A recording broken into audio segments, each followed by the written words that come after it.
مصطفیٰ. الحمدللہ رب العالمین والصلاة والسلام على سید الانبیاء والمرسلین. اما بعد فقد قال اللہ تبارک و تعالی فی القرآن الکریم اعوذ باللہ من الشیطان الرجیم بسم اللہ الرحمن الرحیم. لقد من اللہ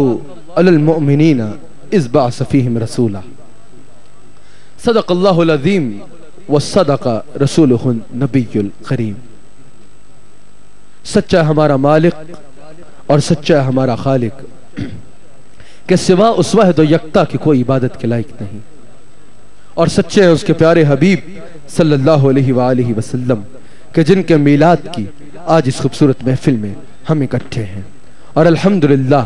سرکار کا خاص کرم ہے، اللہ کریم کا خاص کرم ہے کہ اپنے مرشد کریم کی زیارت کر رہے ہیں. ان مرشد کریم کی قیادت میں اکٹھے ہیں کہ جنہوں نے ہمارا تعلق ساری دنیا سے توڑ کر اللہ اور اس کے حبیب علیہ الصلوۃ والسلام کے ساتھ جوڑ دیا. وہ مرشد کہ جن کی بارگاہ میں اگر کوئی بھی آیا تو اگر اس کو ملا تو کیا ملا کہ اس کے دل سے دنیا کی محبت نکل گئی، اور ہمارے شیخ نے اس کے دل میں کوٹ کوٹ کر رسول اللہ مالک حقیقی کی محبت بھر دی.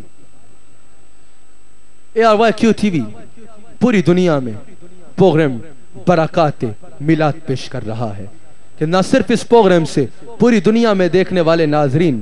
برکات میلاد سے سرکار کی احادیث سن کر اپنی معلومات میں اضافہ کر رہے ہیں، بلکہ اس پروگرام کے ذریعے ARYQ TV پوری دنیا میں آپ کے گھروں تک آپ تک میلاد کی برکتیں پہنچا رہا ہے. بیٹھے ہوئے آپ اپنے گھروں میں ہیں لیکن اس مقام سے رسول اللہ کے میلاد کی برکات سمیٹ رہے ہیں. ناظرین اکرام، رسول اللہ صلی اللہ علیہ وآلہ وسلم کے میلاد کی جہاں بے پناہ برکات ہیں، جہاں بے شمار برکات ہیں، وہاں رسول اللہ کے میلاد کی ایک بہت نمایاں برکت یہ بھی ہے کہ رسول اللہ کے میلاد سے ظلم و ستم کا خاتمہ ہو گیا. ظلم و ستم کا خاتمہ ہو گیا دنیا سے ظلم و ستم کا خاتمہ ہو گیا. ظلم و ستم کا بت ٹوٹ گیا رسول اللہ کی ولادت سے، رسول اللہ کے میلاد سے. رسول اللہ کے میلاد نے ظلم و ستم کو ہمیشہ کے لیے ختم کر دیا، ہمیشہ کے لیے ختم کر دیا. اعلان نبوت تو بعد میں ہوا، لیکن جیسے ہی اس زمین نے رسول اللہ کے قدموں کو چوما، اس زمین نے سرکار کے قدموں کو چوما، تو ایران کا وہ سب سے بڑا آتش کدہ، ایران کا وہ سب سے بڑا آتش کدہ، دنیا کا سب سے بڑا آتش کدہ جو ہزاروں سال سے جادو کے زور پہ جل رہا تھا، جادو کے زور پہ جل رہا تھا. اور اس کا مقصد کیا تھا کہ اس کے ذریعے سے جو امیر لوگ ہوتے تھے، جو بڑے لوگ ہوتے تھے، وہ ان کو کچھ دے کے پوری دنیا میں لوگوں کے اوپر ظلم و ستم کرتے تھے، لوگوں کو نقصان پہنچاتے تھے، لوگوں کو تکلیف پہنچاتے تھے جادو کے زور سے. ایران کا وہ سب سے بڑا آتش کردہ جو ہزاروں سال سے جادو کے زور پہ جل رہا تھا اور پوری دنیا کو بکتا ڈالا ہوا تھا، پوری دنیا کو پریشان کر رکھا تھا، جادو کے زور پہ لوگوں کو تکلیف پہنچاتا تھا، کوئی اس کو بجھا نہ سکتا تھا. ساری دنیا نے کوشش کی لیکن کوئی اس کا ایک شعلہ بھی نہ بجھا سکا. جیسے ہی زمین نے میرے نبی کے قدموں کو چوما، جیسے ہی اس دنیا میں رسول اللہ کا میلاد ہوا، رسول اللہ کی ولادت ہوئی، ایران کا وہ آتش کدہ جو ہزاروں سال سے جادو کے زور پہ جل رہا تھا وہ بجھ جاتا ہے، وہ بجھ جاتا ہے، وہ بجھ جاتا ہے. اور وہ سب سے بڑا جادوگر، سب سے بڑا دنیا کا جادوگر جو لوگوں کو تکلیف پہنچاتا تھا، جس کا مقصد حیات ہی یہ تھا کہ وہ اپنے ظلم و ستم کے ذریعے لوگوں کو نقصان اور تکلیف پہنچاتا تھا، وہ مر جاتا ہے. آخری وقت میں تکلیف سے تڑپ رہا ہے اور تڑپتے تڑپتے اپنے باقی لوگوں کو مخاطب کر کے کہتا ہے کہ آتش کدہ بجھ گیا، مجھے موت آ رہی ہے. یہ اس چیز کی علامت ہے کہ وہ آگے کہ جن کا نام بھی جہاں آئے گا وہاں سے جادو بھاگ جائے گا.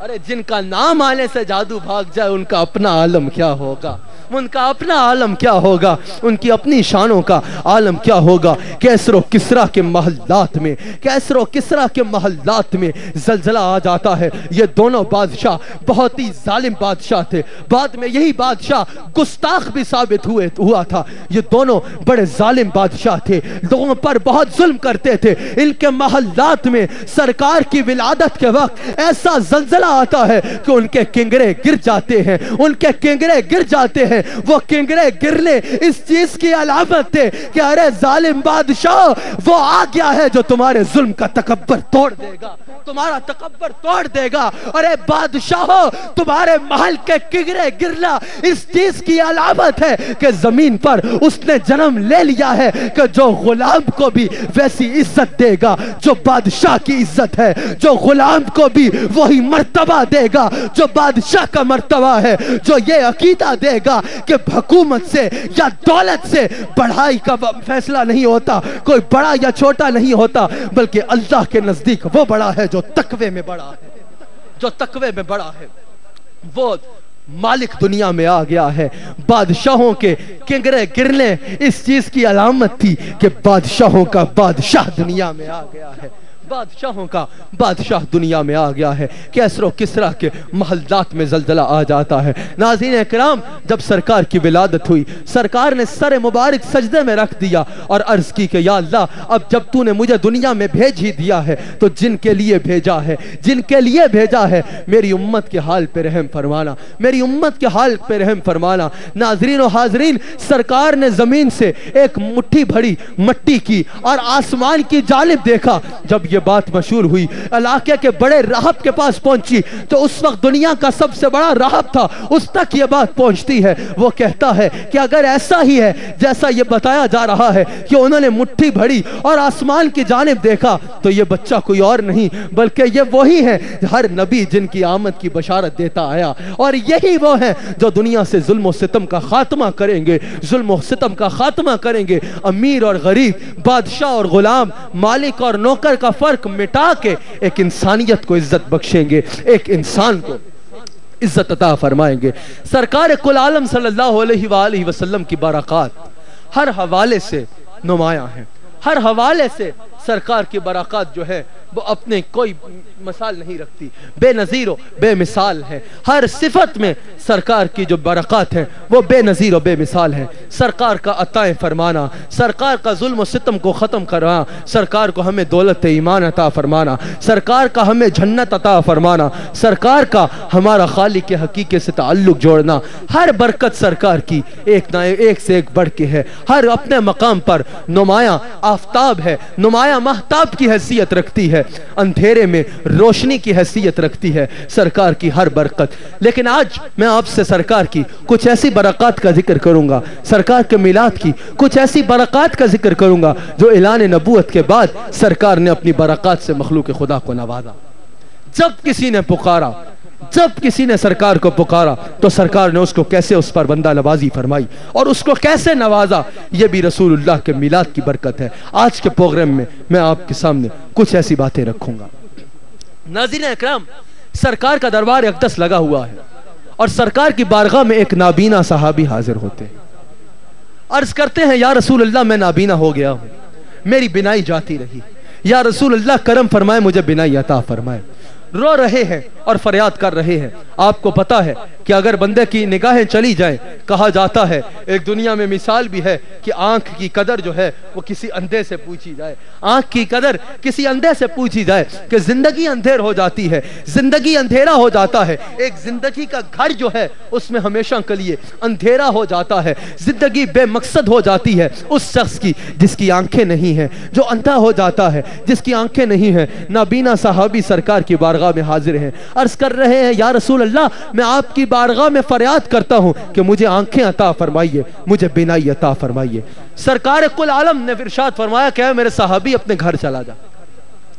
گھر میں جا، اکیلے کمرے میں چلا جا، مصلی بچھا، اللہ کریم کے آگے سجدہ ریز ہو جا۔ کیا اللہ سے ڈائریکٹ آنکھیں مانگ؟ نہیں،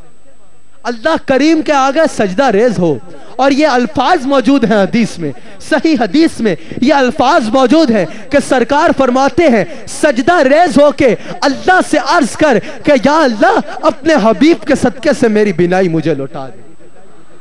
اب سرکار چاہتے تو اس کو اسی وقت آنکھ دے دیتے، جیسا کہ حضرت قتادہ کی، اس کی تو آنکھ اندر موجود تھی اور اندھیری ہو گئی تھی، بینائی چلی گئی تھی۔ حضرت قتادہ کی آنکھ پہ تو حملہ ہوا تھا، آنکھ ہاتھ میں آ گئی تھی، رسول اللہ کی بارگاہ میں آئے، یا رسول اللہ مجھے آنکھ دے دے۔ سرکار نے یہ نہیں فرمایا کہ کسی طبیب سے رابطہ کرو، سرکار نے فرمایا آنکھ مجھے دو۔ اس کی آنکھ اصلی مقام پہ رکھی اور اس کو بینائی عطا فرما دی۔ قتادہ کہتے ہیں دوسری آنکھ تو عمر کے ساتھ ساتھ دوسری آنکھ کی تو جو پہلے سے میری نیچرل آنکھ تھی اس کی تو بینائی کمزور ہو گئی، لیکن وہ آنکھ جو رسول اللہ نے لگائی تھی اس سے میں جیسے دل کو دیکھتا تھا ویسے ہی رات کو دیکھتا تھا، جیسے دیوار سے آگے دیکھتا تھا ویسے ہی دیوار کے پیچھے دیکھتا تھا۔ کیوں؟ کیونکہ وہ رسول اللہ نے عطا فرمائی تھی، وہ رسول اللہ نے لگائی تھی۔ رسول اللہ کا ایک مقام سے گزر ہوا، وہاں پر سرکار نے سٹے فرمایا، علاقے کا بادشاہ مسلمان نہیں تھا، اس کو پتا چلا کہ وہ شخصیت جس کے پوری دنیا میں ڈنکے بج رہے ہیں، وہ شخصیت جو اشارہ کرے تو چاند توڑ دیتی ہے، ہاتھ اٹھائے تو سورج نکال دیتی ہے، اشارہ کرے تو درخت آ جاتے ہیں، توجہ کرے تو پتھر بول پڑتے ہیں، وہ شخصیت میرے علاقے میں آئی ہوئی ہے، وہ شخصیت میرے علاقے میں سٹاپ کیے ہوئی ہے۔ سرکار کے پاس اپنے بچے کو لے کے آ گیا، کہا یا رسول اللہ میرا بچہ مادر ذات نابینا ہے، اس کو بینائی دے دیں گے تو میں آپ پر ایمان لے آؤں گا۔ سرکار نے اس کی آنکھوں پر اپنا ہاتھ پھیرا، اللہ کریم نے اس کو بینائی عطا فرما دی۔ حضرت علی کا فتح خیبر سے پہلے سرکار نے جب پوچھا تھا علی کہاں ہے، پتا چلا آشوب چشم ہو گیا ہے، آنکھیں اتنی سوجی ہوئی ہے کہ آنکھیں کھل نہیں رہی، کچھ نظر نہیں آ رہا۔ سرکار نے حضرت علی کو طلب فرمایا، حضرت علی کے آنکھوں پر اپنا لعاب دھان، اپنا تھوک مبارک لگایا، اسی وقت حضرت علی کی آنکھ ٹھیک ہو جاتی ہے۔ اور حضرت علی فرماتے ہیں پہلی آنکھ سے تو میں ایسے ہی دیکھا کرتا تھا، لیکن جیسے ہی میری آنکھ میں سرکار کا لعاب لگا اللہ کریم نے میری آنکھوں کے آگے سے سارے پردے ہٹا ڈالے۔ یہ باتیں بتانے کا مقصد یہ تھا کہ سرکار نے جب اس کو گھر بھیجا، سرکار چاہتے تو اسی وقت اس کو آنکھ دے دیتے صحابی کو، لیکن گھر بھیجنے کا مقصد یہ تھا کہ قیامت تک آنے والوں کو بتانا تھا کہ اگر جو میرے تھے بظاہری دور اقدس کے بعد تیرے اور میرے جیسے لوگوں کے لیے حکم ارشاد فرمانا تھا کہ اگر ہمیں کچھ چاہیے ہو تو ہم اللہ سے کیسے مانگے۔ آؤ آگے سنو، سرکار نے فرمایا کہ بسلے پہ بچھا لے، سجدہ ریز ہو جا اور کہہ کہ یا اللہ مجھے اپنے حبیب کے صدقے سے بینائی دے دے۔ یہاں پر بات ختم نہیں کی، سرکار نے فرمایا پھر سجدے سے سر اٹھانا اور مجھے مخاطب کرنا، ہوگے تم گھر میں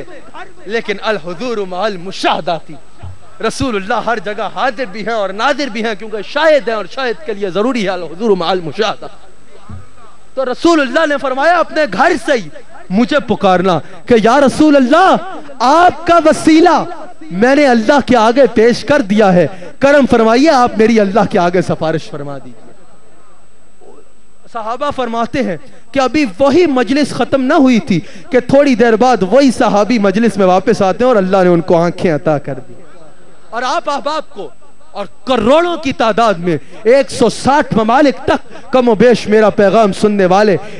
کیو ٹی وی کے ناظرین کو بھی میں بتانا چاہتا ہوں کہ یہ حدیث شریف صرف اس وقت کے لیے نہیں تھی، یہ سرکار نے ہمیشہ کے لیے طریقہ بتا دیا کہ حاجت کا کیا طریقہ ہے کہ کبھی بھی کسی چیز کی حاجت ہو سجدہ ریز ہو جاؤ، نفل پڑھنے سے پہلے اللہ کریم کے آگے عرض کرو، اپنی حاجت پیش کرو اور کہو کہ یا اللہ اپنے حبیب کے صدقے سے میری حاجت کو پورا فرما دے، اور جب سر کو اٹھاؤ تو مدینہ منورہ کی طرف رخ کرو اور بولو یا رسول اللہ یہ آپ کا وسیلہ میں نے رب کے آگے پیش کر دیا ہے، کرم فرمائیے رب کے آگے میری سفارش فرما دیجئے۔ یہ تو وہ ہے نا جو سرکار نے صحابی کو نوازا، اب سنو کہ سرکار نے غیروں کو بھی کیسے نوازا، سرکار نے غیروں کو بھی کیسے نوازا۔ ہمیں نظر آتا ہے کہ حضرت میمونہ ام المؤمنین ہے، سرکار کی زوجہ مبارک ہے، ام المؤمنین ہے۔ حضرت میمونہ روایت فرماتی ہیں کہ میں سرکار کی بارگاہ میں حاضر تھی، میں سرکار کی بارگاہ میں حاضر تھی، اس وقت سرکار کے پاس اور کوئی بھی نہیں تھا، رات کا وقت تھا، میں تھی اور رسول کریم تھے، رسول کریم مالک کل عالم صلی اللہ علیہ وآلہ وسلم رونق افروز تھے۔ حضرت مائی صاحبہ حضرت میمونہ ارشاد فرماتی ہیں کہ سرکار نے بیٹھے بیٹھے فرمایا لبیک نصرتا، کہ میں حاضر ہوں اور تمہاری مدد کر چکا ہوں۔ حضرت میمونہ فرماتی ہیں کہ میں نے سرکار سے سوال کیا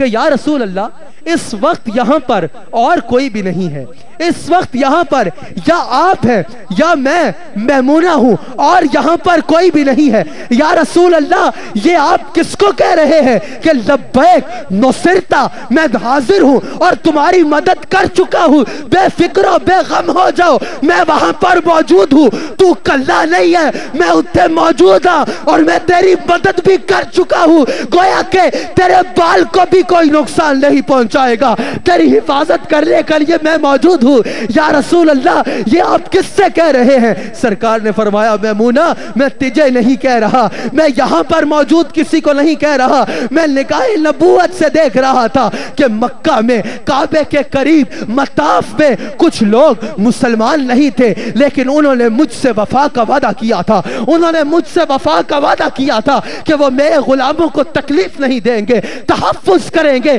غلاموں کا اور غلاموں کو تکلیف نہیں دیں گے، انہوں نے مجھ سے وفا کا وعدہ کیا تھا، مسلمان نہیں تھے، میرے غلام نہیں تھے، لیکن مجھ سے وفا کا وعدہ کیا تھا، میرے سے وفا کے وعدے کی وجہ سے میرے دشمنوں نے ان پہ حملہ کیا تھے اللہ کے گھر میں۔ ناظرین و حاضرین توجہ رکھیے گا، شیخو پورا میں نہیں تھے، لندن میں نہیں تھے، امریکہ میں نہیں تھے، کسی اور مقام میں نہیں تھے، اللہ کے گھر کے دروازے پہ تھے، مطاف میں تھے، حملہ ہوا، کعبے کی طرف منہ نہیں کیا، مدینہ منورہ کی طرف منہ کر لیا اور کہا یا محمد آ، یا محمد آ، یا رسول اللہ ہماری مدد فرمائیے، ہمیں ان ظالموں سے بچائیے۔ سرکار فرماتے ہیں کہ میں یہاں پر بیٹھا ہوا مکہ میں ان لوگوں سے مخاطب ہوں کہ فکر نہ کرو، میں وہاں پر حاضر بھی ہوں اور تمہاری مدد بھی کر چکا ہوں۔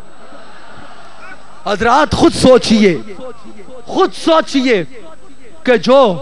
مدینہ پاک میں ہوتے ہوئے مکہ سے کافروں کی صدا سن سکتا ہے اور وفا کے وعدے کی وجہ سے ان کی مدد فرما سکتا ہے، تو اگر ان کا کوئی غلام شیخو پورا کی سرزمین سے یا دنیا کے کسی کونے سے بھی ان کی طرف منہ کر کے ان کو پکارے گا تو وہ ہماری بندہ نوازی کیوں نہیں فرمائیں گے؟ فریاد امتی جو کرے حال زار میں، ممکن نہیں کہ خیر البشر کو خبر نہ ہو۔ ایسا ہی ہمیں ایک اور واقعہ نظر آتا ہے، یہ تو واقعہ ہے نا سرکار کی بظاہری حیات طیبہ کا، جب سرکار نے اپنی زندگی کا یہ انداز اپنا لیا جس میں آپ آج زندہ ہیں، یعنی سرکار اپنی قبر انور کے اندر رونق افروز ہو گئے، اس قبر میں کہ جس کے بارے میں سرکار فرماتے ہیں من دار قبری وجبت لہو شفاعت، کہ جو بھی میری قبر پہ آ گیا اس کی شفاعت مجھ پر واجب ہو گئی۔ اس قبر انور کے اندر جب سرکار رونق افروز ہیں، جب سرکار محل مبارک کے اندر رونق افروز ہیں، تب جب کذاب کے خلاف جنگ ہو رہی تھی، حضرت خالد بن ولید جنگ لڑ رہے تھے، کمانڈر ان چیف تھے جنگ کے حضرت خالد بن ولید، شکست ہو رہی تھی، فتح نہیں ہو رہی تھی، مسلمانوں کو شکست ہو رہی تھی، حضرت خالد بن ولید سے بڑھ کے توحید کوئی جان نہیں سکتا۔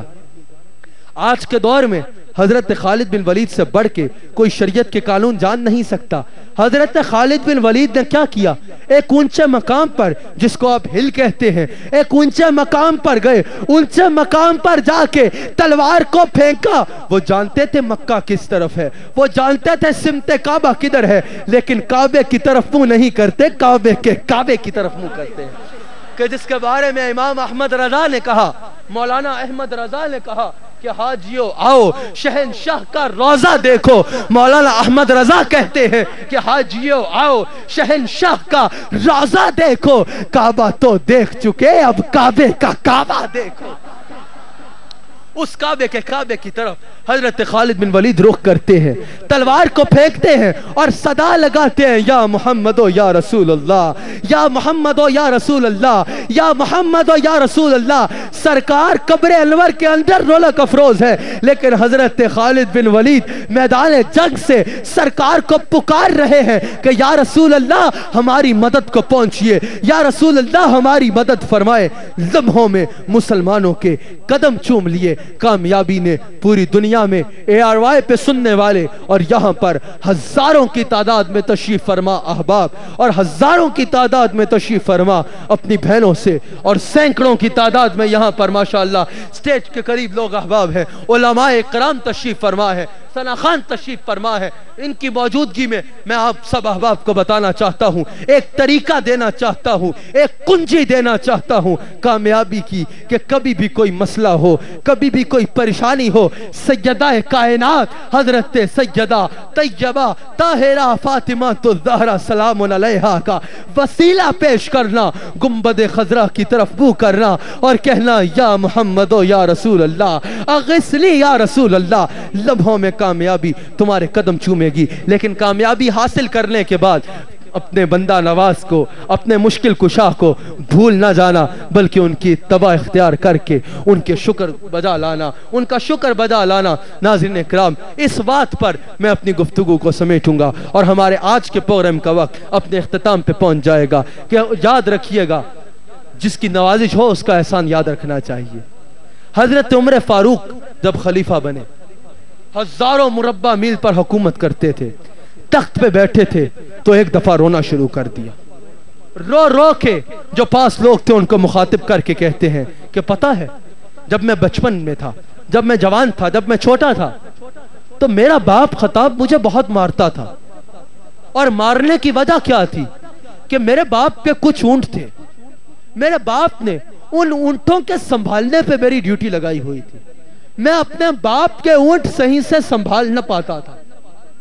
میں اپنے باپ کے کچھ اونٹ صحیح سے سنبھال نہ پاتا تھا. میرا باپ خطاب مجھے مارا کرتا تھا، مجھے پیٹا کرتا تھا کہ عمر تو کیسا بچہ ہے، تیرے سے 4 اونٹ نہیں سنبھالے جاتے. آج وہی عمر ہے جو 4 اونٹ نہیں سنبھال سکتا تھا. رسول اللہ کے قدموں سے وابستہ ہونے کے بعد ہزاروں مربع میل پر حکومت کر رہا ہے، ہزاروں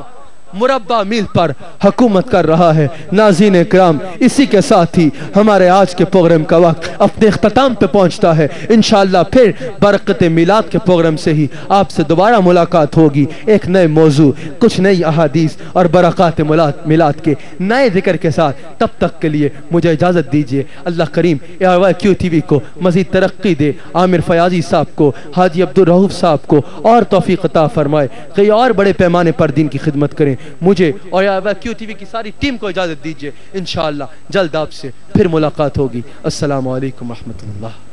آقا کی آمد مرحبا، سرکار کی آمد مرحبا، لجپال کی آمد مرحبا، مرحبا یا مصطفیٰ.